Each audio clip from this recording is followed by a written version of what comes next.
சீரியல்களின் full எபிசோடுகளை Sun டிவியில் ஒளிபரப்பான உடனே எக்ஸ்க்ளூசிவாக சன் நெக்ஸ்டில் மட்டும் ஃப்ரீயா பாருங்கள். என் புள்ளைய 25 வருஷமா அவன் மேல பாசம் காட்டி தூசு கூட அவன் மேல படாம பார்த்து பார்த்து வளர்த்த ஒரு தாயா எனக்கு எவ்வளவு கஷ்டம் இருக்கும்னு நீயே யோசிச்சு பாருமா. அதுக்காக நான் உன் புருஷனை ஸ்டேஷனுக்கு அனுப்புனத நான் நியாயப்படுத்துறேன்னு நீ நினைக்காத. ஏன் பக்கத்துல இருக்கிற நியாயத்தையும் கொஞ்சம் புரிஞ்சுக்கோன்னுதான் சொல்றேன்.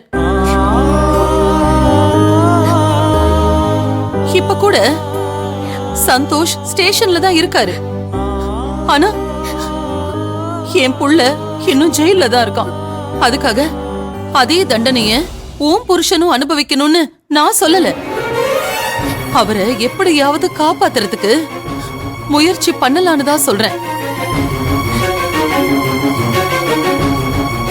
என் புள்ளைய வெளியில கொண்டு வரதுக்காக நான் எவ்வளவு எஃபர்ட் போட்டேனோ அதுல ஒரு துளி கூட குறையாம சந்தோஷ வெளியில கொண்டு வரதுக்காக நான் முயற்சி பண்றேன்.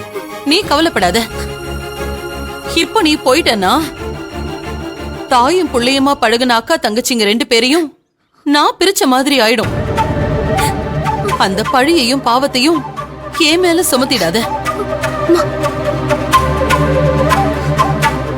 நீ உன்னோட தங்கச்சியையும் என்னையும் நீ நம்புனா நீ வீட்டுக்குள்ள போ. நம்பிக்கை இல்லனா உன்னோட இஷ்டம். தாராளமா நீ இங்க இருந்து போகலாம்.